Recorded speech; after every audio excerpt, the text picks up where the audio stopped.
तो ये नोटिफिकेशन तुम्हें अपनी अपनी स्क्रीन पे दिख रहा होगा, तो इसको पढ़ते हैं word by word. Looking to the present situation of the pandemic and school closures and also taking in account the safety and well-being of students, it is decided as follows. First part, the board exams for class 12th to be held from 4th May to 14th June are hereby postponed. Postponed का मतलब आगे बढ़ा दिए गए हैं. और these exams will be held hereafter. Here मतलब कि आगे होंगे कभी, ये नहीं बताया कब होंगे लेकिन आगे होंगे. So the situation will be reviewed on 1st June 2021 by the board and the details shall be shared subsequently. तो 1st June 2021 को क्लास 12th का निर्णय आएगा कि ये एग्ज़ाम्स कब होंगे, और उसके बाद a notice of at least 15 days will be given before the start of the examination. ऐसा नहीं होगा कि आज बोला कि कल ही एग्ज़ाम है, कम से कम 15 दिन पहले बता देंगे कि 12th के एग्ज़ाम कब होंगे. तो ये फर्स्ट पॉइंट जो था ये तो जस्ट 12th का था. अब जो सेकेंड पॉइंट है, the board exams for class 10th to be held from 4th May to 7th June are hereby cancelled. जो 10th के एग्ज़ाम है जो 4th मई से 7th जून तक हमारे होने थे वो कैंसिल हो गए. अब आगे पढ़ो कि the results of class 10th, तो अब रिजल्ट कैसे बनेगा, will be prepared on the basis of an objective criterion to be developed by the board. तो रिजल्ट निकल के आएगा एक इस तरीके से कि एक ऑब्जेक्टिव क्राइटेरिया होगा. ऑब्जेक्टिव क्राइटेरिया यानी कि बोर्ड खुद डिसाइड करेगा कि किसको कितने परसेंट देने, एकदम रैंडम होगा कि उन्हें लगा शानवी को 90% देने तो 90% दे देंगे, प्रत्यक्षा को देने 75% तो 75% दे देंगे. तो ये ऑब्जेक्टिव क्राइटेरिया है, इसमें कोई भी एग्ज़ाम ना लेने के बजाय वो कुछ रैंडमली रिजल्ट जनरेट करेंगे, और मोस्ट प्रोबेबली वो रिज़ल्ट अच्छा ही होगा. अच्छा मतलब कि इतना बेकार नहीं होगा कि बहुत ही बेकार हो गया, ऐसा कुछ नहीं होगा, नहीं तो फिर सब लोग बगावत कर देंगे. अच्छा ठीक है, तो सर बट अगर किसी हाँ गलत आगे मतलब बेसिस पे दे दिए तो? बिल्कुल आगे अपन वही लाइन पढ़ते हैं कि if any candidate who is not satisfied with the marks allocated to him और her on the basis of on this basis will be given an opportunity to sit in the exam as and when the conditions are conducive to hold the exams. तो suppose for example कोई expect कर रहा था, Shanvi expect कर रही थी कि मेरे 95% बनेंगे, बट उसके 85% दे दिए बोर्ड ने. तो अब क्या करें ऐसी सिचुएशन में, तो ऐसी सिचुएशन में बोर्ड एक अपॉर्चुनिटी देखा बच्चों को कि भाई तुम फिर से एग्ज़ाम दे सकते हो जब भी एग्ज़ाम्स के मुताबिक कंडीशन हो जाएंगी, मतलब कि लॉकडाउन वगैरह खुल जाएगा. ठीक है, तो आई सर होप हाँ, और को भी जो भी डाउट आ रहे हैं सब पूछो बच्चों. सर इधर ऐसा भी बोला जा रहा था कि जो इंटरनल असेसमेंट है उसके भी बेसिस पे मार्किंग होगी, हाँ तो एक्चुअली उसके स्कूल ही बेसिस डिसाइड पे करेगा. एक्चुअली जो ये अब देखो सीबीएसई को तो पता नहीं है तुम लोगों को कैसा परफॉर्मेंस आने वाला है, बट स्कूल के टीचर्स को, स्कूल के अथॉरिटी को पता रहता है लगभग कि कौन कैसा बच्चा है, जो मतलब पूरी पॉलिटिक्स चलती है ना स्कूल के अंदर. तो अब स्कूल ही डिसाइड करेगा कि किसको कितने परसेंट देने.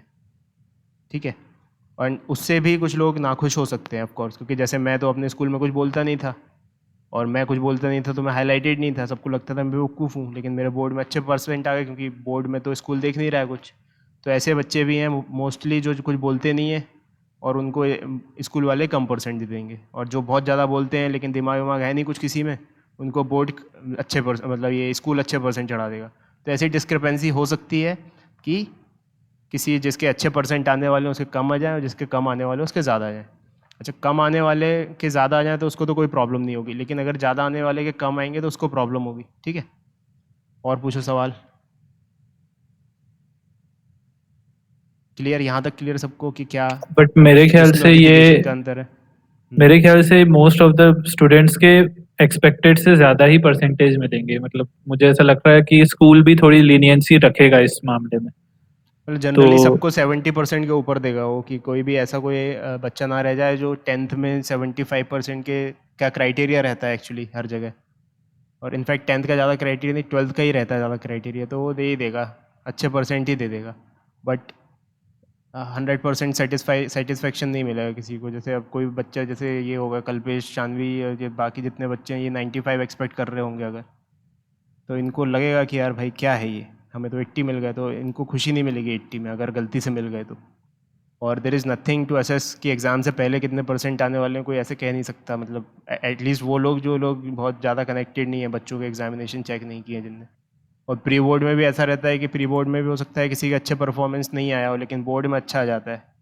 मैं अपने 12th क्लास में प्री बोर्ड में एक आध में फेल हो गया था, लेकिन 12th में अच्छे खासे परसेंट आ गए थे, फिर फाइनली बोर्ड में अच्छा कर लेते हैं, क्योंकि प्री बोर्ड में शायद उतना अच्छे से करते नहीं है, तो डिस्क्रिपेंसी रहेगी थोड़ी बहुत। ठीक है बच्चों, और कुछ इस नोटिफिकेशन से रिलेटेड कोई डाउट समझ में आ गया ये क्या तो होने वाला सर है? अगर स्कूल हमें मार्क्स दे रहे हाँ तो मे बी वो हमारी पिछली क्लासेस के बेसिस पे भी दे दे एग्जैक्टली, जितने 9th के परसेंट आए, बेसिस पे भी दे या देंगे। इंटरनल असेसमेंट के। बिल्कुल, तो 9th में जिसके सर लेकिन परसेंट 9th अच्छे, बहुत ही बेकार गई थी।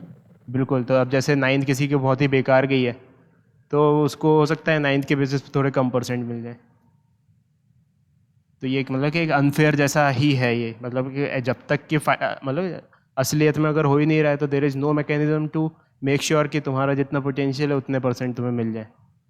कम या ज़्यादा होंगे ही 100%, मतलब कि कुछ बच्चे ऐसे होंगे जिनके कम आ रहे होंगे, उनके ज़्यादा कर देंगे वो, जिनके और ज़्यादा आ ऐसे रहे होंगे इतने कम कर बहुत बहुत बुरे भी नहीं होंगे, ऐसा नहीं होगा कि बहुत ही बुरे आ गए हों कि मान लो अगर तुम्हारे 62% या 65% 9th क्लास में बने थे तो वो 60% देंगे, ऐसा नहीं होगा। वो हो सकता है कि तुम्हारे प्री बोर्ड्स में या 9th क्लास में अगर 65-70% बने हैं तो मोस्टली वो 80-82 तक दे सकते हैं। तो मतलब अपन को उसमें डरने की जरूरत नहीं है कि हमको बेकार मिलेंगे।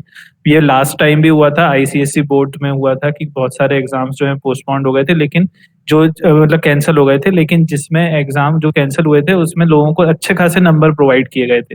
तो उसमें घबराने की जरूरत नहीं है कि हमको बहुत बेकार आएगा। वो तो जो होना होगा वो तो जब रिजल्ट आएगा तभी पता चलेगा।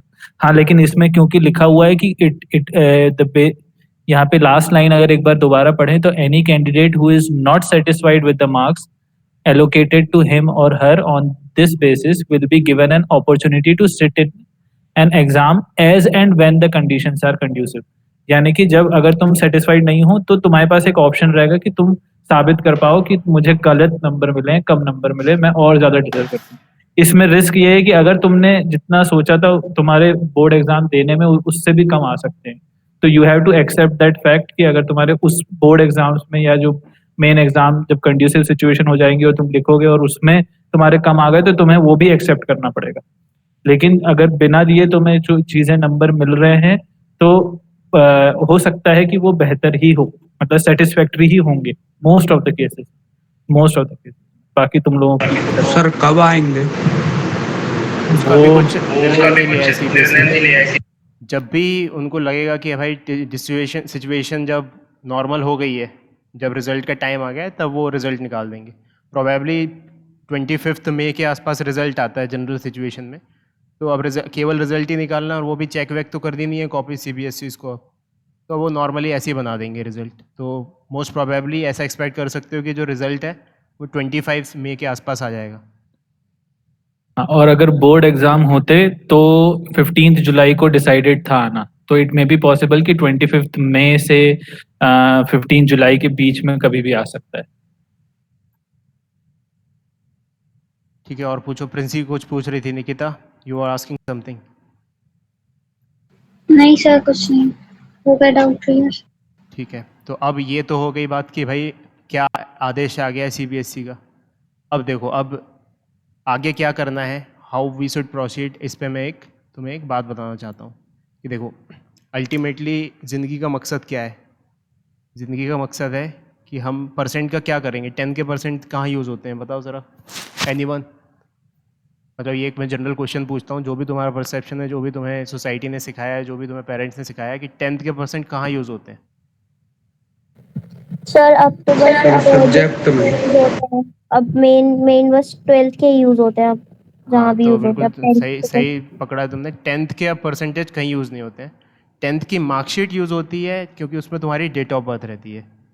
तो क्योंकि तुम्हारी 10th की मार्कशीट लगानी पड़ती है कहीं ना कहीं, अगर तुम हायर एजुकेशन में जा रहे हो या कहीं नौकरी के लिए अप्लाई कर रहे हो या एनीवेयर, एमबीए कर रहे हो, रिपोर्ट के लिए तुम आईआईएम में अप्लाई कर रहे हो, तो अगर तुम्हें अपनी 10th की मार्कशीट लगानी पड़ रही है as a proof of date of birth, तो एक अच्छे परसेंटेज दिखने चाहिए वहाँ पे। क्योंकि देखो, अगर तुम्हारी 10th की मार्कशीट किसी ने देखी है तो डेट ऑफ बर्थ के साथ साथ परसेंटेज तो देखेगा, ये तो देखेगा कितने मार्क्स थे इसके। बट जो अल्टीमेटली क्राइटेरिया यूज़ होता है कहीं पर भी एडमिशन के लिए अप्लाई करने का या कुछ भी करने का, that is on the basis of class 12th percentage, not for class 10th percentage. तो शॉर्ट में ऐसा कहें, कंक्लूजन की क्लास 10th के परसेंटेज कहीं यूज़ नहीं होते हैं। सीबीएसई को भी ये बात पता है, तभी उन्होंने क्लास 10th के कैंसिल किए हैं, क्लास 12th के कैंसिल नहीं किए, क्योंकि अगर क्लास 12th के भी कैंसिल कर देते तो बहुत बड़ी दिक्कत हो जाती। तो इसका मतलब इस चीज़ का जो 10th का मकसद था कि भाई तुम्हें नेसेसरी कुछ बेसिक चीज़ें आनी चाहिए जो तुम ऑलरेडी सीख चुके हो, और वो भले ही तुम्हें मौका नहीं मिला एग्जामिनेशन में कन्वर्ट करने का, but you have got it. लेकिन उससे कहीं तुम्हें एडमिशन नहीं मिलने वाला है। एडमिशन कॉलेज में कहाँ किस चीज़ से मिलने वाला है? वो मिलने वाला है कि तुम्हारी कंपटीशन में रैंक क्या आती है, whether it is JEE, whether it is NEET, या जिस भी कॉम्पिटिटिव एग्जाम में तुम क्रैक कर रहे हो उसमें तुम्हारी रैंक क्या होती है, उससे डिपेंड करता है कि तुम्हें एडमिशन कहाँ मिलेगा। 10th के परसेंटेज से और 12th के परसेंटेज से एडमिशन लेने में कोई योगदान नहीं है।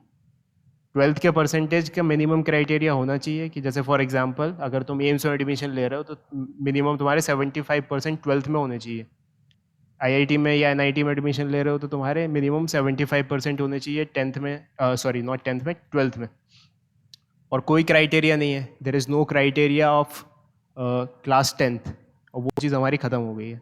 अच्छा, हम लोग पर्सनली इस बात से थोड़े से दुखी थे क्योंकि जो ये एग्ज़ामिनेशन पोस्टपोन्ड हो रहा था कि इतने लेट हो रहे थे तुम्हारे, समथिंग लाइक 7 जून को एग्ज़ाम ख़त्म हो रहे थे। तो इसका मतलब तुम अपनी कंपटीशन की प्रिपरेशन 7 जून के बाद शुरू कर पाते, लेकिन अब तुम अपनी कंपटीशन की तैयारी अभी से शुरू कर सकते हो, और जो फाइनली रिवॉर्डिंग वही होने वाला है, क्योंकि एग्ज़ामिनेशन में जो कम्पिटिटिव एग्ज़ामिनेशन में जो तुम्हारा रिज़ल्ट आएगा, जो तुम्हारी रैंक आएगी, वो इसी बेसिस पे ही तुम्हें एडमिशन मिलेगा कहीं ना कहीं।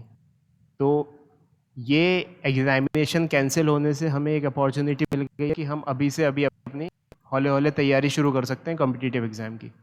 अच्छा, कॉम्पिटिटिव एग्ज़ाम की तैयारी कुछ ऐसा हुआ टाइप नहीं है, 12th के एग्ज़ाम से ज़्यादा ईजी है, क्योंकि ऑब्जेक्टिव क्वेश्चंस आते हैं, वहाँ पे हमें अपनी लर्निंग पे फोकस करना पड़ता है। So I hope you are seeing the screen. क्या सबको मेरी स्क्रीन दिख रही यस सर। अच्छा, है? तो देखो, तो मेरे बातें सुनते सुनते तुम बोर ना हो जाओ, इसलिए मैं बोर्ड पे भी कुछ कुछ लिखते जाता हूँ। देखो, कंक्लूजन क्या है? पहला पॉइंट कि 10th के परसेंटेज कहीं काम नहीं आते। अच्छा देखो, अभी तुम्हें ये बात थोड़ी डाइजेस्ट करने में बुरी लग रही होगी क्योंकि एग्ज़ाम कैंसिल हो गया है, कुछ लोगों को अच्छा भी लग रहा होगा अब एग्ज़ाम देने नहीं मिलेगा, लेकिन फाइनली अब कंक्लूजन समझो। लाइफ बहुत बड़ी होती है, 1-2 साल की नहीं, बहुत बड़ी लाइफ होती है, और 1-2 साल यूँ गुजर जाते हैं। तो 10th के परसेंटेज का कोई मतलब नहीं है, ठीक है? जैसे किसी के 85% आए, लेकिन वो अगर 90 एक्सपेक्ट कर रहा था, तो मैं कहूँगा वो 5% के यहाँ फ़ाइट मारने की बजाय कंपटीशन में फ़ाइट मार ले, ज़्यादा बेहतर रहेगा।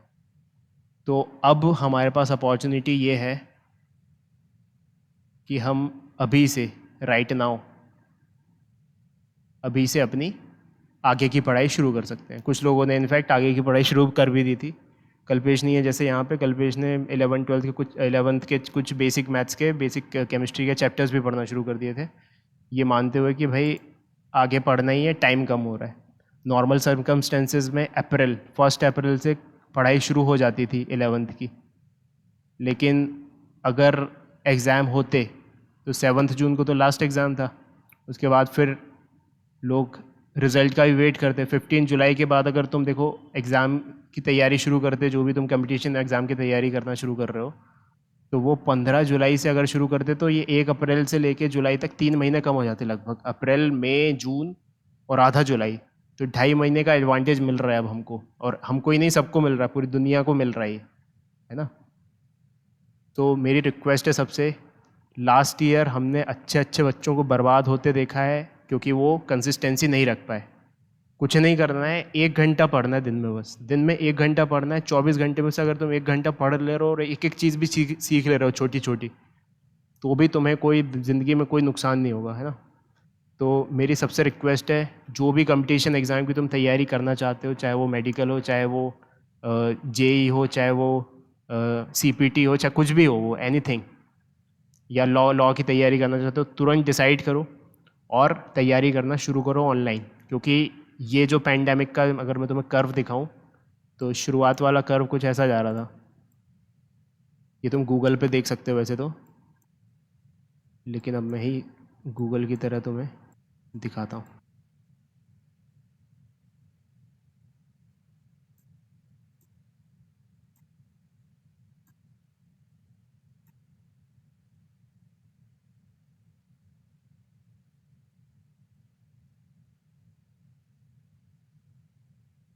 तो ये अगर तुम गूगल पे लिखोगे कोविड अपडेट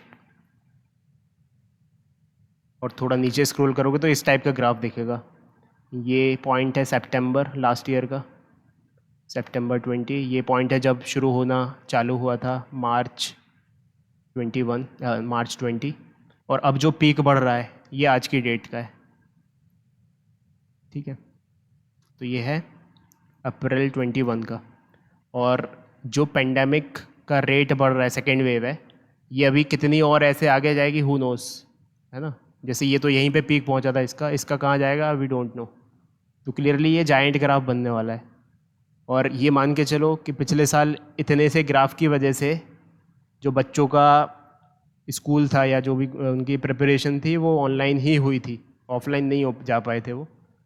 तो अपन कोशिश करेंगे कि ऑफलाइन करें, बट ऑनलाइन के लिए भी तैयार रहना पड़ेगा और कंसिस्टेंसी रखनी पड़ेगी। कंसिस्टेंसी मतलब कि देखो, अगर हम तुम्हारे सामने हैं असली रूप में तो हम तुम्हें पढ़ाई देंगे, चाहे वो हम मार के पढ़ाएं चाहे प्यार से पढ़ाएं, हम पढ़ाई देंगे, हम गारंटी लेते हैं इस बात की। लेकिन अगर हम तुम्हारे सामने नहीं है, हमारा रोबोट तुम्हारे सामने है, रोबोट यानी कि जैसे अभी मैं तुम्हारे सामने नहीं हूँ बट मेरी आवाज़ तुम्हारे सामने है।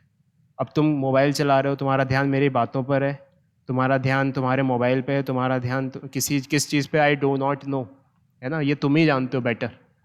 और मेजॉरिटी लोगों का ध्यान उनके मोबाइल पे था, उनके इंस्टाग्राम पे था, उनके दुनिया भर के जो भी चोचले होते हैं उन सब पे था लास्ट ईयर। तो उनका 11th साफ़ हो चुका है। जो बच्चे 12th में आए ना, उनको पता ही नहीं है कि 11th क्या होती है, डायरेक्ट वो 10th से 12th में आ गए। तो मैं तुम लोगों से गुजारिश करता हूँ, ये बात तुम अपने पेरेंट्स को भी बताना। इस वीडियो को मैं रिकॉर्ड भी कर रहा हूँ और इस टाइम को बर्बाद मत होने दो, क्योंकि गवर्नमेंट के भरोसे बैठे रहोगे अगर कि भाई गवर्नमेंट खोलेगी लॉकडाउन, तो गवर्नमेंट के पास कोई मैकेनिज़्म नहीं है। वो एकदम इंस्टेंटिकली डिसाइड कर रहे हैं। ज़रा बहुत कर्व नीचे हुआ था तो कुछ भी उनने सब चीज़ें खोल दी थी, अब फिर कर्व बढ़ा, सब चीज़ें बंद कर दी हैं। लेकिन ये मानो ऐसा थोड़ी हो रहा है कि जो एम्स में उसमें इस मेडिकल में सीटें बढ़ रही हैं, कि आईआईटी में सीटें बढ़ रही हैं। हमें तो अपने भरोसे ही रहना पड़ेगा, हमें अपनी तैयारी खुद ही करनी पड़ेगी, ठीक है। अभी मैं तुम लोगों के स्टेट ऑफ माइंड से समझ रहा हूँ। अभी तुम्हें खुशी हो रही होगी कि एग्ज़ाम नहीं हो रहे हैं, तो ये बिल्कुल अच्छी बात है, खुश होने की ज़रूरत है। कुछ लोगों को दिख हो रहा होगा क्योंकि हो सकता है मार्जिनलाइज्ड मार्किंग के चक्कर में जितना एक्सपेक्ट कर रहे हैं उससे कम आ जाए। But the underlying point is, समय पानी की रेत की तरह ऐसे निकल जाएगा हाथ से अगर इसको हमने हाथ में नहीं रखा तो। अभी तुम प्रोडक्टिव कुछ नहीं कर सकते, कोई भी ऐसी चीज़ नहीं कर सकते घर में बैठ के पढ़ाई से अलावा जो कि तुम्हारे कॉन्शियसनेस को अच्छी बढ़ा दे। पढ़ाई इज़ द अल्टीमेट थिंग जो तुम कर सकते हो। तो मेरी गुजारिश है, कम से कम 1-1.5 घंटा घर में बैठ के डेली पढ़ो। एक भी दिन स्किप नहीं होना चाहिए कि जहाँ पे तुमने कोई भी नई चीज़ नहीं सीखी है। क्योंकि preparing for 10th is just like drinking a cup of T, है ना। बोर्ड का एग्ज़ाम ऐसा होता था 10th बोर्ड का कि हम क्या कर रहे हैं, हम एक कप से पानी पी रहे हैं। लेकिन जो कंपटीशन का एग्ज़ाम होता है ना, दोनों एनालॉजी बताता हूँ मैं। जो कंपटीशन का एग्ज़ाम होता है, if preparing for 10th board was like drinking a cup of tea, so preparing for competition is like eating an elephant, ठीक है। तो तुमने ये बात मानी होगी कि इस चाय को तुम एक कुछ ही टाइम में खा पी के ख़त्म कर सकते हो, लेकिन हाथी को एकदम नहीं खा पाओगे, ठीक है।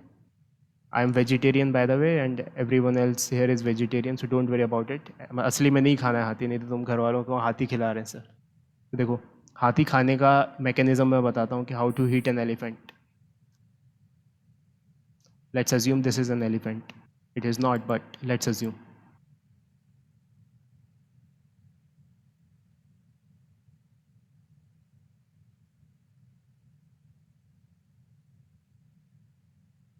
और चाय कुछ ऐसी थी, ठीक है।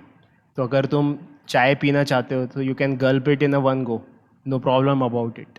बट हाथी को अगर एक बार में खाने की कोशिश करोगे तो नहीं खा पाएंगे, है ना। कोई नहीं खा, तुम नहीं खा पाओगे, महेंद्र सिंह धोनी नहीं खा पाएगा, भगवान भी नहीं खा पाएंगे, ठीक है। तो इसका मतलब कैसे खाना पड़ेगा हाथी को? हाथी को स्टेप बाय स्टेप खाना पड़ेगा। एक एक छोटी छोटी चीज़ों में छोटे छोटे स्लाइसेस करने पड़ेंगे और एक एक दिन एक एक स्लाइस खाना पड़ेगा, है ना। So you have to take it like day by day. Competition की जो तैयारी होती है उसमें आपको कंसिस्टेंसी रखनी पड़ती है, आपको एक एक चीज़ में सीखनी पड़ती है। ठीक है, अब तुम बोलोगे कि ये 10th क्लास में चाय पिला रहे हैं लेकिन अब 11th-12th में हाथी खिला रहे हैं, ऐसा क्यों? तो यही दुनिया का रिवाज है। दुनिया 10वीं क्लास तक बच्चा बच्चा होता है, छोटा बच्चा रहता है, उसको इतनी समझ नहीं होती है। उसके सामने अगर हाथी रख देंगे तो वो उस पर चढ़ के नाचने लगेगा, वो खाएगा नहीं उसे। उसको लगेगा ये हमें बस एंजॉय करने के लिए दिया ये हाथी, लेकिन हाथी को खाना है। 10th क्लास से जब 11th में आते थे एक मैच्योरिटी आती है, एक्सेप्टेंस आता है चीज़ों का, और फिर लाइफ को थोड़ा बड़े फॉर्म में समझ पाते हैं हम कि भाई लाइफ में क्या ज़रूरी है, किधर पे क्या अटैक करना है, सिस्टम में घुसने के लिए क्या चीज़ ज़रूरी, क्या पेनिट्रेट करना है। तो बॉटम लाइन इस कि 10th में हम आसानी से कर सकते थे चीज़ों को, अगर ऑनलाइन भी होता, ऑफलाइन भी हो, कुछ भी होता, एनीथिंग सबके बन जाते 90%। बट कंपटीशन में तुम्हें कंसिस्टेंसी रखनी पड़ेगी, घुसना पड़ेगा, डूबना पड़ेगा, एक एक चीज़ बारीकी से समझनी पड़ेगी, बहुत सारे क्वेश्चंस करने पड़ेंगे, तब होगा। ठीक है, अच्छा, is it an easy task? It is not an easy task. ठीक है, ईजी टास्क नहीं है ये, लेकिन ईजी तब नहीं है जब तुम सोचो इसको कि 1 महीने में कर लें या 2 महीने में कर लें कि 3 महीने में कर लें। ये तैयारी वाइड स्प्रेड होती है 24 मंथ्स की। ठीक है, और you have to take it like day by day. एक महीने को तुम्हें एक एक दिन की तरह लेना पड़ता है और हर दिन एनालाइज करना पड़ता है कि भाई हाँ चलो अच्छा हुआ कि नहीं बीता ये दिन। और एक अगर इस 24 महीनों का लोड अगर तुम डे बाय डे बढ़ाते जाओगे, जैसे मान लो कि 1 महीना तुमने पढ़ाई नहीं की, तो ये 24 महीने का लोड 23 मंथ्स पे आ जाएगा। फिर 2 महीने नहीं की अगर, तो फिर ये 23 महीने का लोड 22 मंथ्स पे आ जाएगा। फिर 3 महीने नहीं की तो फिर 22 का 21 मंथ्स पे आ जाएगा। 21 महीने, 1 महीने और नहीं की तो 20 मंथ्स पे आ जाएगा। ऐसे कम होते जाएंगे दिन, तो दिक्कत हो जाएगी बहुत। जैसे फॉर एग्जांपल अगर अभी जुलाई में रिजल्ट आया होता, उसके बाद तैयारी शुरू कर रहे होते, तो 3 महीने तो वैसे ही कम हो गए थे। इसका मतलब 24 में से 3 चले गए तो 21 महीने ही बचते तुम्हारे पास। तो 21 महीने का लोड कैसे, मतलब अपन 3 महीने का लोड ख़त्म कर चुके होते। तो इसको एक रिस्पॉन्सिबिलिटी की तरह समझो और प्रिपेयर करना। अपने छोटी छोटी चीज़ें हैं ना, कोई भी ऐसी चीज़ नहीं होगी तो बहुत बड़ी चीज़ होगी, लेकिन वो बहुत छोटी छोटी छोटी छोटी चीज़ें बन के एक बहुत बड़ा एलिफेंट बना देती हैं। तो छोटी छोटी चीज़ें अटैक करने पे ध्यान दो और डेली पढ़, मतलब इसको जो बच्चे सोचो ना एग्ज़ाम ख़त्म हो गया अब तो इतनी मस्ती, मतलब इतना मस्ती करेंगे कि फाड़ के रख देंगे पूरी दुनिया को, ऐसा मत सोचो। मस्ती करो, लेकिन 24 घंटे में से 2-3 घंटे मस्ती मत करो, 2-3 घंटे पढ़ाई कर लो, उसके बाद जो देखना है देखो। ऐसा तो है नहीं कि 24 घंटे मूवी देखोगे, 24 घंटे में से कुछ घंटे सोओगे भी, कुछ घंटे खेलोगे भी, जो मतलब जो मन करेगा वो करोगे, लेकिन 2-3 घंटे तो पढ़ाई के लिए निकाल सकते हो। तो अगर 2-3 घंटे की पढ़ाई के लिए, ये मैं तुम्हें बता रहा हूँ क्योंकि तुम अपने पेरेंट्स से ज़्यादा रिस्पॉन्सिबल हो गए हो अब 11th क्लास में पहुँचते ही, और अब सब 11th में पहुँच, एक ऑर्डर आया है और सब 10th के बच्चे 11th में पहुँच चुके हैं। मतलब तुम अगर आज सो जाओ तब भी तुम 10th में पास निकल के आएगा तुम्हारे रिजल्ट। अब तुम्हें कुछ नहीं करना है 10th के लिए, जो करना था, जो तुम्हें सीखना था वो तुम सीख चुके हो, और एग्ज़ाम की एनजाइटी से भी बच गए हो। तो अब प्लीज़ इसको थोड़ा सा अच्छे फॉर्मेडेबल वे में लो, और मेरा सजेशन अच्छे से मानो कि अब तुम 2-3 घंटे 11th की तैयारी के लिए निकालो। वॉट एवर इट इज़, जो भी तुम्हें पढ़ना है, वॉट एवर इट इज़, हम गाइड करेंगे पढ़ने के लिए। जो भी तैयारी करनी है तुरंत क्विकली डिसाइड करो, नहीं डिसाइड कर पा रहे हो हमसे बात करो, अपने पेरेंट्स से बात करो, अपने एल्डर ब्रदर सिस्टर से बात करो, और उनसे बात करके डिसाइड करो कि हाँ भाई ठीक है ये मैंने डिसाइड कर लिया है, और फिर तैयारी शुरू करो। और एक भी दिन ऐसा नहीं जाना चाहिए कि जिस दिन तुमने 2-3 घंटे पढ़ाई नहीं करी है। ठीक है, अब बताओ, अब मैं सांस लेता हूँ, अब तुम बताओ तुम्हारे क्या व्यू पॉइंट है इस बात को लेकर।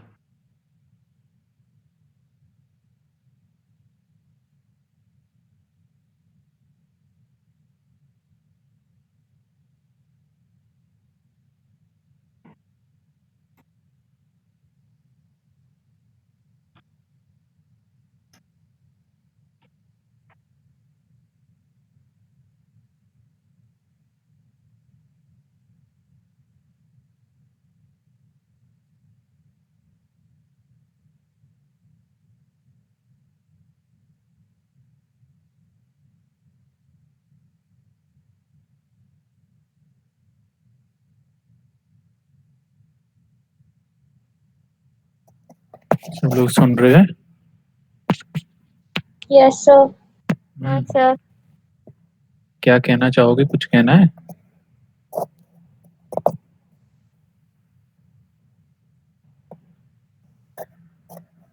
कि सर अभी 2 घंटे में हम लोग कैसे डिसाइड कर लें कि हमें क्या करना है, ऐसा कोई विचार आ रहा है तुम्हें? अच्छा देखो देखो, ऐसा तो है नहीं कि तुम आप पार्शियली बहुत सारी चीज़ें डिसाइड कर ही चुके होगे, है ना? ऐसा बहुत से कम लोग होंगे कि कॉमर्स और मैथ साइंस में डिसाइड करना होगा किसी को। हाँ, ऐसा हो सकता है कि कोई बायो लें कि मैथ्स लें, इसमें डिसाइड करने के लिए टाइमलाइन चल रही हो किसी की। ठीक है, तो कोई बात नहीं। अगर तुम इसमें डिसाइड नहीं कर पा रहे हो कि पीसीएम लें या पीसीबी लें, तो अभी मैथ्स और बायो को साइड में रख दो। फिजिक्स और केमिस्ट्री तो दोनों कॉमन ही है दोनों में, फिजिक्स केमिस्ट्री पढ़ना शुरू करो। ऐसा थोड़ी कि पूरे सारे सब्जेक्ट्स आज ही से पढ़ना शुरू करने। जो तुम्हें लगता है कि हाँ भाई इनमें से डिसाइड नहीं कर पा रही हूँ मैं, तो हटाओ उसको एक तरफ, लेकिन जो कॉमन सब्जेक्ट्स हैं वो तो पढ़ना शुरू कर ही दो। अगर तुम पीसीएम लेते हो चाहे पीसीबी लेते हो, तो मैथ्स और केमिस्ट्री और फिजिक्स तो पढ़ना ही है, तो केमिस्ट्री और फिजिक्स पढ़ना शुरू कर दो। अच्छा, और फिर भी अगर ऐसा लगता है कि भाई क्या करें, क्या मतलब फिर भी नहीं समझ में आ रहा है, तो you have ocean of articles on the internet, ये देखने के लिए कि कौन सी चीज़ तुम्हारे लिए बेस्ट रहेगी।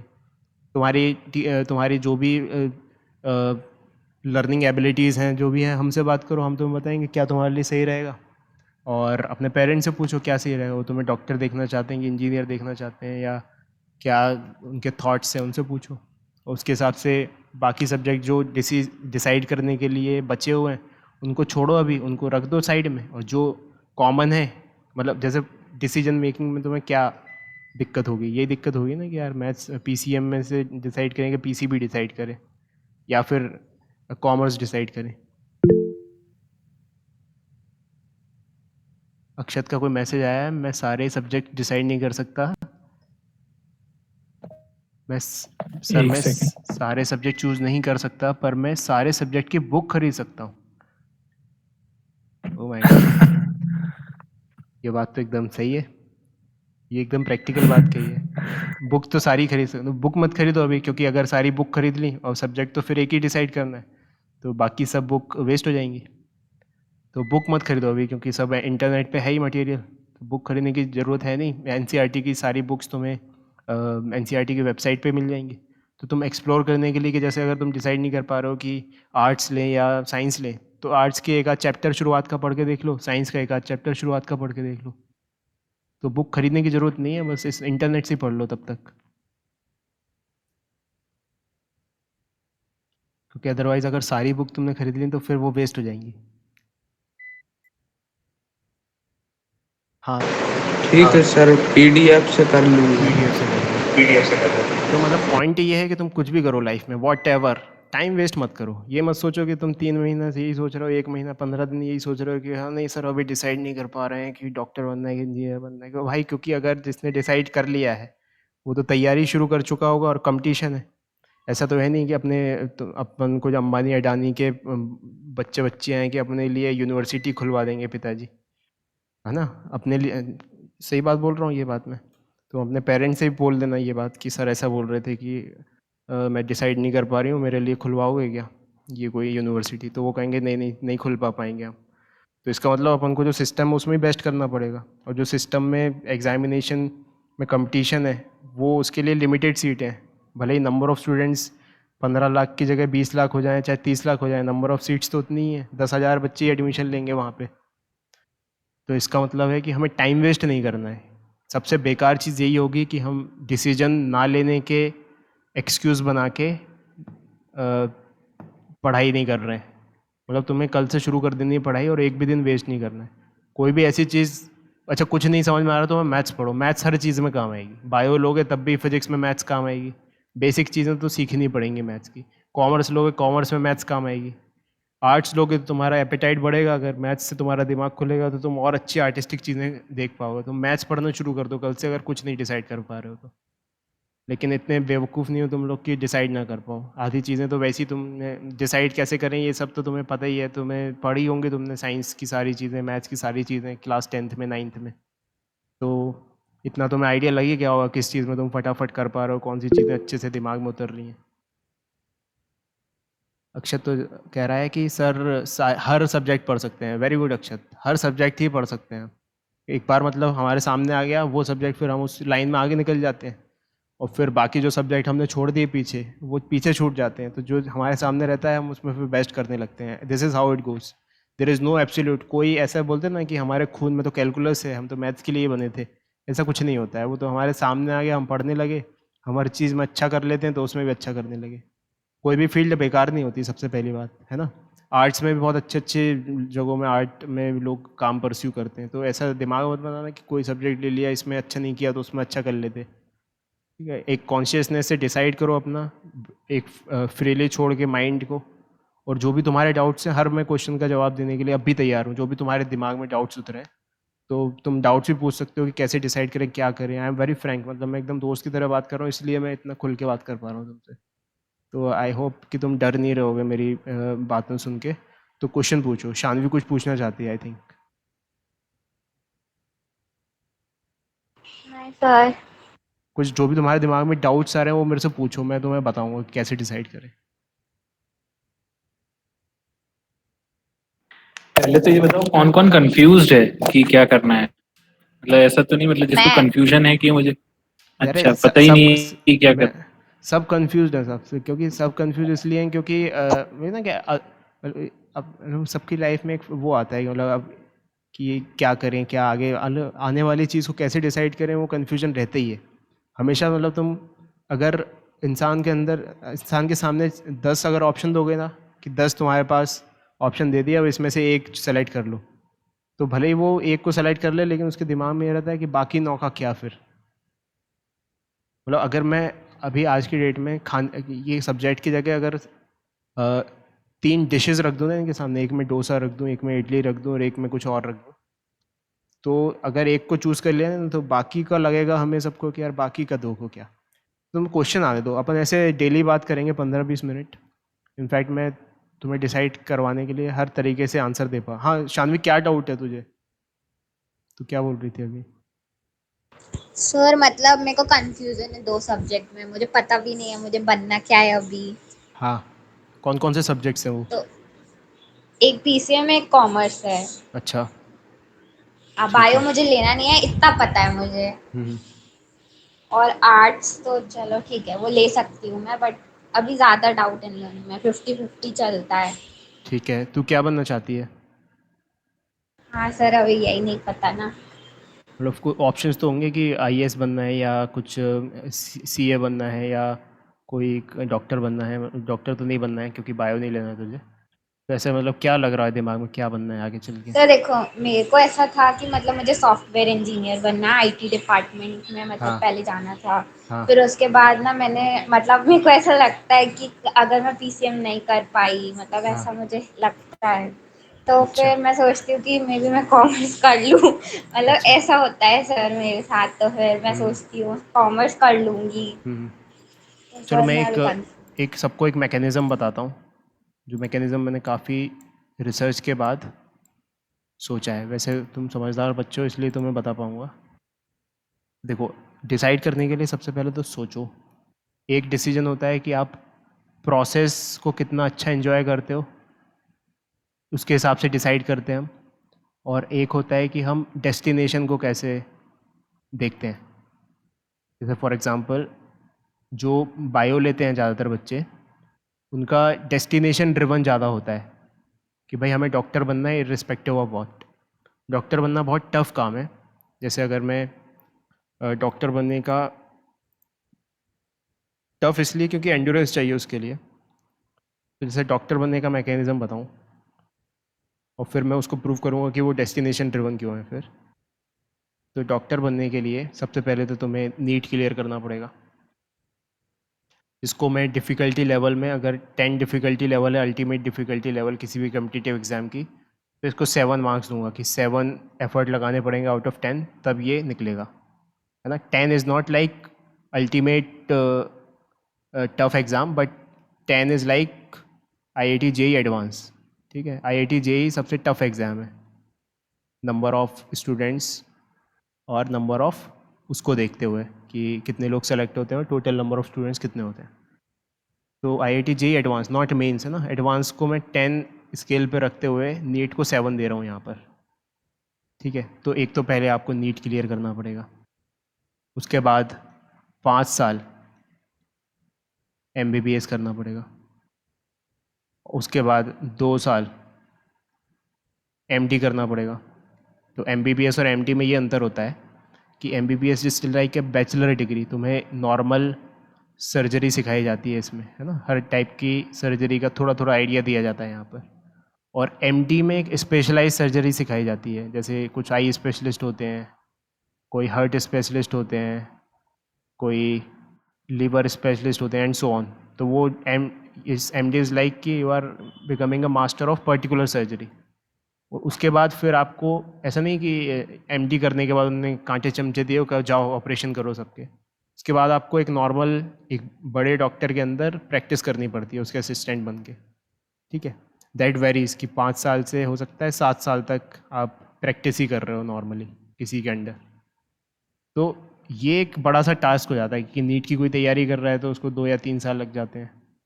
फिर 5 साल का MBA 5 साल का MBBS, तो 3 और 5 8, 2 साल का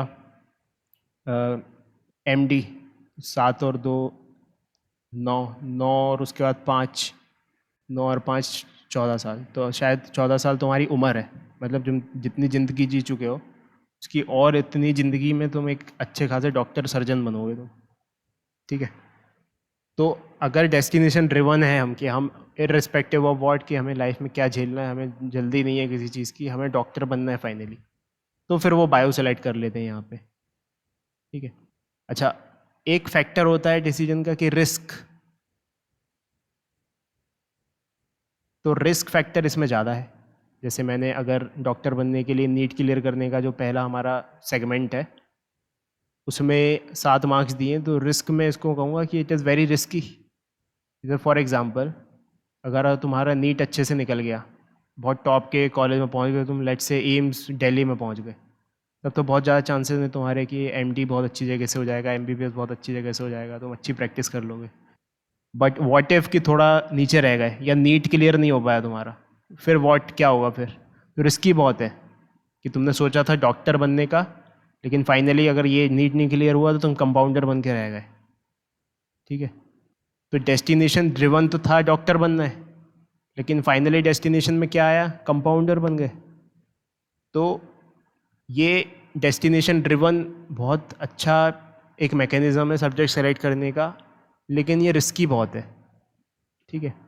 अब दूसरा मैकेनिज़्म समझते हैं। दूसरा मैकेनिज़्म है प्रोसेस ड्रिवन, कि भाई हम कोई ऐसी चीज़ सेलेक्ट करें जिसमें हम कुछ भी हो एक मिनिमम कुछ तो मिल जाए, भले ही अल्टीमेट टॉप लेवल पे नहीं पहुँचे लेकिन बॉटम पे भी ना पहुँचे। तो जैसे बायो में आप अगर नीट क्लियर नहीं हो पा रही है तो या फिर आप MBBS नहीं कर पा रहे हो तो आप फिर BDS कर लेते हो कि चलो ये थोड़ा सा लोअर लेवल है बट कोई बात नहीं, आप दांतों के डॉक्टर बन गए। होम्योपैथी डॉक्टर बन लेते हो, BHMS कर लेते हो, होम्योपैथी डॉक्टर बन गए। BAMS कर लेते हो, आयुर्वेदिक डॉक्टर बन जाते हो फिर, ठीक है। भले ही आप सर्जन नहीं बन पाए बट ये बन गए। तो ये थोड़े से इनके रिस्क को कम करने वाले फैक्टर हैं, जो कि बहुत कम है ना। ऐसा नहीं है कि बहुत लोग BDS कर रहे हैं या बहुत लोग BHMS कर रहे हैं, बहुत लोग BAMS कर रहे हैं, ये भी कम ही है। जब प्रोसेस ड्रिवन में कि ये प्रोसेस थोड़ी सी कम अच्छी रहे और ज़िंदगी थोड़ी अच्छी भी चलती रहे। जैसे जब तक डॉक्टर नहीं बन जाता वो 14 साल यही सस्पेंस में रहेगा कि मैं बनूंगा कि नहीं बनूंगा, हर दिन वो यही सोचेगा कि मेरा क्या होगा। लेकिन अगर ऐसा नहीं सोचना चाहते, हम थोड़ा अच्छे से काटना चाहते हैं ज़िंदगी को, तो मैथ्स इज़ बेटर ऑप्शन, कि मैथ्स पढ़ते रहो, 2 साल आपने तैयारी कर ली, जेई मेंस सेलेक्ट हो गया तो जेई एडवांस के लिए दे दिया, जेई एडवांस निकल गया तो IIT में पहुंच गए। जेई एडवांस नहीं सेलेक्ट हुआ, जेई मेंस में सेलेक्ट हुआ तो कोई बात नहीं, NIT में पहुंच गए। और फिर NIT से IIT में क्या करते हैं? NIT में पहुंच के बैचलर डिग्री करते हैं, उसको BTech बोलते हैं। IIT में भी बैचलर डिग्री होती है, वो भी स्पेसिफिक फील्ड में BTech बोलते हैं। और पर्टिकुलर बहुत सारी फील्ड्स हैं, जैसे यहाँ पे तो 2-4 फील्ड्स ही हैं, जैसे BDS हो गया, BHMS हो गया, BAMS हो गया, MBBS हो गया। इंजीनियरिंग में BTech में बहुत सारी फील्ड्स हैं कि सिविल में कर सकते हो, इलेक्ट्रिकल में कर सकते हो, इलेक्ट्रॉनिक्स में कर सकते हो, मतलब मेरा मुंह दुख जाएगा बोलते बोलते इतनी फील्ड्स हैं। ठीक है, CS में कर सकते हो, IT में कर सकते हो, तो फील्ड्स की कोई कमी नहीं। और एक बार तुमने एक स्पेसिफिक लाइन पकड़ ली तो इसका मतलब बाकियों से कंपटीशन में तुम हट गए। और इंजीनियरिंग फील्ड ऐसी डिज़ाइन की गई है पूरी कंट्री में कि सिविल का काम सिविल वाला ही करेगा, उसको लाने के लिए कोई IT वाला नहीं लगेगा वहाँ पे ना, मोर और लेस। तो तुम्हारा कंपटीशन बहुत यूनिक हो जाता है, मतलब ज़्यादा टेंशन लेने की ज़रूरत नहीं, सफलता मतलब मिलेगी ही, कंसिस्टेंसी की गारंटी है कि मतलब तुम इलेक्ट्रॉनिक्स वाले उसमें निकल गए कहीं पर, तो बाकी सिविल विविल वाले हैं वो लोग अप्लाई नहीं कर सकते तुम्हारे चीज़ में। तो स्पेसिफिक होने से हम स्पेसिफिक एक फील्ड में पहुंच जाते हैं तो वहाँ पे सफलता की गारंटी रहती है ना। मतलब कि ऐसे टेंशन, जैसे MBBS में टेंशन रहती है कि यार कुछ होगा कि नहीं होगा, इधर पे कोई टेंशन नहीं रहती, इधर पे होना ही है कुछ ना कुछ। तो मैथ्स थोड़ा सा प्रोसेस ड्रिवन है कि हाँ भाई चलो, अगर हम चाहते हैं कि हमारे स्मूथली गुजरे कुछ साल, तो बायो लेने के बजाय मैथ ले लो। तो एक ये छोटा सा पॉइंट तुम अपने दिमाग में रख सकते हो डिसाइड करते टाइम। और बताओ।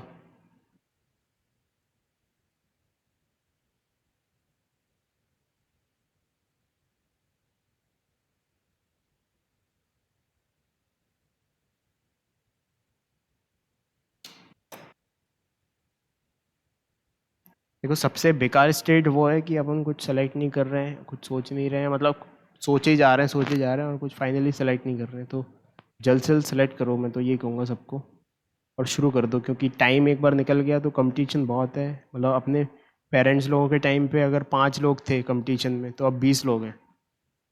उनके टाइम पे अगर 5 लोग क्लास में बैठे होते थे, तो अपने टाइम पे 20 लोग बैठे हैं एग्ज़ाम देने के लिए, और सीट्स उतनी ही हैं। सबको सफलता नहीं मिलेगी, ओनली 1% लोगों को सफलता मिलेगी जिस भी चीज़ की तैयारी कर रहे हो लोग। तो फटाफट डिसाइड करके काम पे लग जाओ, क्योंकि फाइनली हम जो मेहनत करेंगे, जो पढ़ाई करेंगे, जो चीज़ आएगी हमारे सामने डे बाय डे, उसके बेसिस पे हम लगा पाएंगे, है ना। तो और बताओ, और क्या तुम्हारे दिमाग में चलता रहता है? और पर्टिकुलरली अब तो ये बवंडर की तरह चलना चाहिए था। मतलब मैं थोड़ा डिसीजन मेकिंग के लिए मुझे लगा था बहुत टाइम रहेगा हम लोगों के पास, क्योंकि इतने समय के बाद एग्ज़ाम होने वाले थे, लेकिन अब तो यही आ गया ऑर्डर कि अब तो ख़त्म है, एग्ज़ाम ही ख़त्म कर दिया हमने। तो ये हमें जल्द से जल्द डिसाइड करना पड़ेगा और जल्द से जल्द तैयारी शुरू करनी पड़ेगी। तो जल्द से जल्द तुम अपने पेरेंट्स के साथ बैठो और उनको बोलो कि बहुत ही, पेरेंट्स या दोस्त या जो भी मतलब तुम्हारे डिसीजन में तुम्हें इनपुट्स दे सकते हैं, उनसे पूछो, उनके साथ डिसाइड करो फटाफट। और हम लोगों के भी इनपुट्स लो जो भी तुम ले सकते हो बेस्ट पॉसिबल वे में। हम लोगों ने तुम्हारे पढ़ाई को बारीकी से देखा है। जैसे बायो का, नॉर्मली बायो का मैंने ये ट्रेंड नोटिस किया है कि बायो लोग इसलिए डिसाइड नहीं करते क्योंकि 10th में बायो बहुत बोरिंग है। एक दो चैप्टर्स तो इंटरेस्टिंग है, लेकिन वो जो एनिमल किंगडम और ये जो हेरिडिटी एंड इवोल्यूशन वाले चैप्टर्स हैं, ये कंपेरेटिवली बोरिंग है। लेकिन बायो 11th-12th में ऐसी नहीं रहेगी, थोड़ी सी डाइल्यूट हो जाएगी वो। बायो में दिक्कत फिजिक्स में पढ़ने में आती है बच्चों को, क्योंकि वो मैथ्स का टच छूट जाता है। जो भी फिजिक्स हमने पढ़ी हुई है वो पूरी मैथमेटिकल फॉर्म में आने वाली है आगे, तो हमको पूरा मैथमेटिकली अच्छा साउंड होना पड़ेगा। तो इनफैक्ट मैं सभी बच्चों को ये सजेस्ट करता हूँ कि भले ही तुम बायो लो, लेकिन मैथ्स भी कुछ तो पढ़ना ही पड़ेगा, तो प्रैक्टिस करनी पड़ेगी, अदरवाइज़ कैलकुलेशन कैसे सॉल्व करोगे फिजिक्स की। Physics will be completely mathematics. आज तुम अपनी खाली टाइम पे फिजिक्स की 10th की बुक तो तुमने देखी है, साइंस में एक पार्ट रहता है फिजिक्स का, उसमें 11th की बुक खोल के देखना वेबसाइट पे, तो तुम्हें ऐसा लगेगा तो मैथ्स की बुक है, इसमें तो ये सब इक्वेशंस वगैरह चल रही हैं। तो फिजिक्स काफ़ी हद तक मैथ्स बन जाती है। जैसे अभी लेंस फार्मूला वाले क्वेश्चंस रहते हैं फिजिक्स में, वो हार्डली एक आध है, लेंस फार्मूला, मिरर फार्मूला, और इसमें अपने ये वाला करंट इलेक्ट्रिसिटी में ओम्स लॉ भी इक्वल टू आई आर, बस ये मैथमेटिक्स थी 10th में। लेकिन अब सब कुछ मैथमेटिक्स बन जाएगा, और घबराने की ज़रूरत नहीं है। तुम क्या सभी कर लेते हो, जितने भी बच्चे पैदा हुए इस दुनिया में सभी कर रहे हो, सभी अडेप्ट कर लेते हैं। सिलेबस ही ऐसे डिज़ाइंड है कि तुम इस टाइम पे जब 11th क्लास में जाते हो तुम थोड़े मैच्योर हो जाते हो पढ़ाई के लिए, और स्पेसिफिकली डिसाइड कर लिया तो फिर वही जाते हो। आर्ट भी बहुत इंटरेस्टिंग फील्ड है। आर्ट में साइकोलॉजी वगैरह काफ़ी इंटरेस्टिंग है और थोड़ा सा लाइट है क्योंकि there is no mathematics involve in that. तुम्हें कैलकुलेशंस वगैरह कुछ नहीं करना है, बट जिनको मैथ्स पसंद है, मैथ थोड़ा अच्छा लगता है करने के लिए, उनको फिर वैसा बोरियत टाइप हो जाएगा कि यार कुछ मैथमेटिक नहीं है यहाँ पे। और जो नॉन मैथ, जिनका मैथ्स अच्छा नहीं है रहा है 10th तक, वो भी आर्ट्स में अच्छा करेंगे, तो वैसा लगेगा कि यार हम तो मैथ्स अच्छा कर सकते थे तब भी ये आर्ट्स लेके बैठे हुए हैं। ठीक है, अच्छा मैथमेटिक्स का सबसे इम्पॉर्टेंट फ़ायदा ये रहता है 10th से 12th तक के दिमाग को खोल के रख देता है। मतलब जब तुम मैथमेटिक्स की चीज़ें तुम्हारे सामने आती हैं तो एक पाथवे होता है ना, सब कुछ रैशनल होता है वहाँ पे। तो आगे चल के जो आईएएस वगैरह या जो एडमिनिस्ट्रेटिव पोस्ट पे लोग पहुँचते हैं, वो ज़्यादातर तुमने महसूस किया होगा, डेटा उठा के देखना, ज़्यादातर मैथमेटिक्स वाले रहते हैं। इंस्पाइट ऑफ कि यूपीएससी का जो आईएएस एग्ज़ाम है वो आर्ट्स से रिलेटेड है, बट उसमें ज़्यादातर मैथमेटिक्स वाले लोग रहते हैं क्योंकि मैथ से दिमाग खुलता है। इनजस्टिस वगैरह को हम अच्छे से अप्रिशिएट नहीं कर पाते अगर हमारा दिमाग मैथमेटिकल है तो। और क्योंकि अब सोशलॉजी भी डेटा ड्रिवन है, सोशल साइंस भी डेटा ड्रिवन है, तो मैथ्स का नॉलेज होना अति आवश्यक है। इनफैक्ट इन पोस्ट पर भी बहुत ही ज़्यादा एडमिनिस्ट्रेटिव पोस्ट हैं जो। तो मैथ्स तो 10th तक का मैथ्स तो पढ़ ही लिया तुमने। 11 12 में जो कैलकुलस आती है वो भी पढ़ना चाहिए, दिमाग खुलता है उससे। भले उसका कोई यूज़ ना आए तुम्हारी लाइफ में मैथ्स का पर्टिकुलरली, बट तुम्हारा सोचने समझने की शक्ति ऐसी बढ़ेगी कि तुम कोई सोशल सिनेरियो को इस तरीके से सोच पाओगे, बहुत ही रैशनली सोच पाओगे, है ना, इमोशनली ना होके रैशनली सोच पाओगे। तो मैथ्स पढ़ना इट्स जस्ट लाइक अच्छा खासा वो देता है एक क्या बोले, एक दिमाग को डेवलप कर देता है। ठीक है, तो ये तुम और बताओ, और कुछ बोलना चाहो तो उसके बाद फिर मैं जाता हूँ, क्लास लेता हूँ अपनी। तो तुम लोग सर आप सॉफ्टवेयर बनाना सिखाएंगे सर? सॉफ्टवेयर बनाना मैं देखो अभी तो नहीं सिखा पाऊँगा, बट सॉफ्टवेयर बना सकते हो तुम अगर तुम चाहो तो। मतलब मैं तुम्हें गाइड कर सकता हूँ कि कैसे बनाना है सॉफ्टवेयर, कैसे वेबसाइट डिज़ाइन करनी है। इनफैक्ट कल्पेश से मैंने वेबसाइट डिज़ाइन करवाई है, एक सिविल साइट अपनी। हालांकि अभी कोई यूज़ नहीं है उसका तुम्हारी लाइफ में सॉफ्टवेयर डिज़ाइन करने के लिए। ये क्यों आया तुम्हें अचानक से क्वेश्चन सॉफ्टवेयर डिज़ाइन करने का? सर ये सर इंस्टाग्राम सर ऐसा कुछ भी बन सकता है सर, उन पे सर टैक्स नहीं लगता सर। हाँ बिल्कुल, सॉफ्टवेयर, ये इंस्टाग्राम भी एक सॉफ्टवेयर है जस्ट, जो कि हाईली ऑप्टिमाइज्ड है और उसको रेगुलर बेसिस पे अपडेट करते रहते हैं। फेसबुक भी एक सॉफ्टवेयर है जिस पे अपन ये बात कर रहे हैं, गूगल मीट, ये भी एक सॉफ्टवेयर है।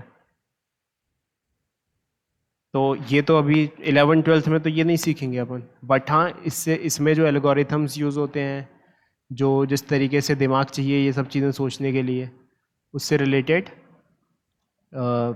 मैथमेटिक्स और फिजिक्स पढ़ेंगे अपन। ऑप्शनल सब्जेक्ट होता है कंप्यूटर साइंस, अगर वो ले ले तो तुम्हें एक बेसिक लैंग्वेज सिखाई जाती है उसमें। तो आजकल मैटलैब सिखाई जा रही है ना। आज से 2 4 साल पहले सी लैंग्वेज सिखाई जाती थी, अब मैटलैब सिखाई जा रही है। तो अगर मैथ्स तुम्हारे साथ है, मतलब तुम्हारे पास है, तो मैथ्स पढ़ रहे हो, मैथमेटिक्स के लॉजिक आते हैं तुम्हें, तो वो सॉफ्टवेयर मैटलैब का तुम फटाफट बना लोगे।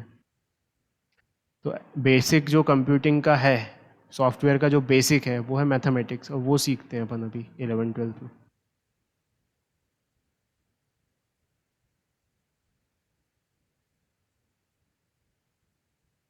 क्या तुम्हारे आंसर को मैं आंसर कर पाया, तुम्हारे आंसर को अक्षत? हाँ सर। ठीक है, और सवाल पूछो जो जो तुम्हारे दिमाग में हो। तुम कभी भी फ़ोन करके मुझसे सवाल पूछ सकते हो, बट तुम्हें फटाफट डिसाइड करना है। मैं कल फिर तुम्हें मीटिंग पे बुलाऊंगा और मैं तुमसे पूछूंगा तुमने क्या सोचा, क्या डिसाइड किया। मैं नहीं चाहता कि तुम में से एक भी कोई भी अपना टाइम वेस्ट करे। तुम फटाफट अपनी पढ़ाई पे लगो। कोचिंग्स ऑफलाइन खुलने में समय है अभी, तो ऑनलाइन टाइम बर्बाद करने से बेटर है पढ़ाई शुरू करो। ठीक है, ये सब बताना तुम अपने पेरेंट्स को और उनसे बैठ के डिस्कस करना। ठीक। ठीक है, मैं चलता हूँ अब, और कोई क्वेश्चन हो तो बताओ, अदरवाइज बाय बाय एवरीवन।